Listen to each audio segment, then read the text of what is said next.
সরস্বতী পুজো উপলক্ষে প্যান্ডেল করতে গিয়ে আমাদের সাথে কি কাণ্ড ঘটে গেল। তার উপর আবার ব্রাহ্মণের অপেক্ষা করতে করতে আমাদের বাচ্চাগুলোর পেয়ে গেল খিদে। হেই এভরিওয়ান, আমি রিম্পা। আমার একটি নতুন ভিডিওতে তোমাদের সকলকে অনেক অনেক স্বাগত। তোমরা তো বুঝেই গেছো ভিডিওটা সরস্বতী পুজো উপলক্ষে। এবছর তো দুদিন সরস্বতী পুজো পড়েছে আর ব্রাহ্মণ আমাদের রবিবার দিনই সময় দিয়েছিল। তাই কিন্তু আমরা শনিবার দিন রাত্রেবেলার খাওয়া দাওয়া সেরেই একেবারে তৈরি করে ব্যস্ত হয়ে পড়েছিলাম আমাদের ঠাকুরের প্যান্ডেলটা তৈরি করার জন্য। এটা ছিল আমাদের দ্বিতীয় বছরের পুজো।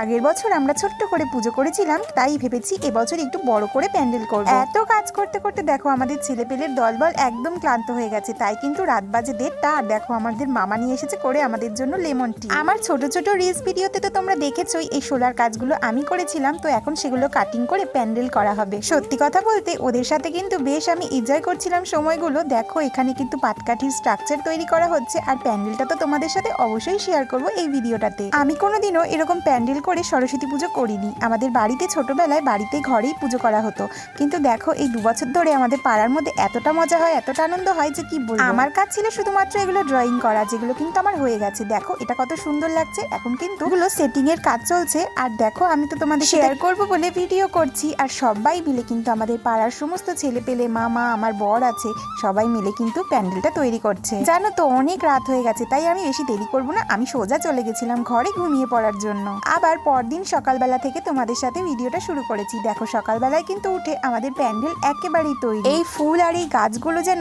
প্যান্ডেলের শোভাটাকে আরো অনেক বাড়িয়ে দিয়েছে। কত সুন্দর লাগছে তোমরা বলো প্যান্ডেলটা। সকালবেলা ঘুম থেকে উঠে এই প্যান্ডেলটার ক্লিপস নিয়েছিলাম। দেখো উপরটায় ফুল লাগানো বাকি ছিল তখনও পর্যন্ত। যেহেতু রবিবার দিন তিথি লেগেছিল 12:30টার পর থেকে, তাই কিন্তু সকালে রান্না বান্না সেরে স্নান সেরে এখন চলে এসেছি ঠাকুরের ফলগুলোকে গুছিয়ে নেওয়ার জন্য। সরস্বতী পুজো কিন্তু সকালবেলায় ভালো লাগে, কি বলো? সকাল সকাল ঘুম থেকে উঠে ঠান্ডার মধ্যে হলুদ মেখে স্নান করে ব্যাপারটা কিন্তু বেশ দারুণই লাগে। কিন্তু কি করব, আমাদের ব্রাহ্মণ সোমবার দিন একদমই সময় হচ্ছিল না, তাই কিন্তু আমাদের রবিবার দিনই পুজোটা করতে হয়েছিল।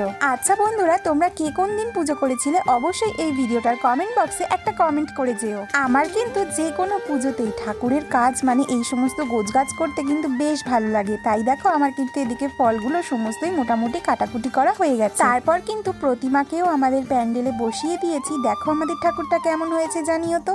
তারপর কিন্তু সমস্ত গোছগাছ করে আমিও চলে গিয়েছিলাম একটু রেডি হয়ে নেওয়ার জন্য। এই যে দেখো আমাদের প্যান্ডেল কিন্তু এইবার সম্পূর্ণরূপে তৈরি। আর দেখো আমাদের ঠাকুরও বসে গেছে আমাদের মণ্ডপে আর সমস্ত কিছু প্রসাদ কিন্তু এখানে গোছানো হয়ে গেছে। এবার শুধু তখন অপেক্ষা করছিলাম যে কখন ব্রাহ্মণ আসবে আর কখন আমাদের পুজোটা হবে। তারপর যাই হোক অনেকটাই বেলা হয়ে গিয়েছিল, প্রায় 1:30-2 নাগাদ আমাদের ব্রাহ্মণ এসছে। আর দেখো কত পুচকি পাচকা দেখেছো, এরা না খেয়ে সকাল থেকে উপোস করে আছে অঞ্জলি দেবে বলে।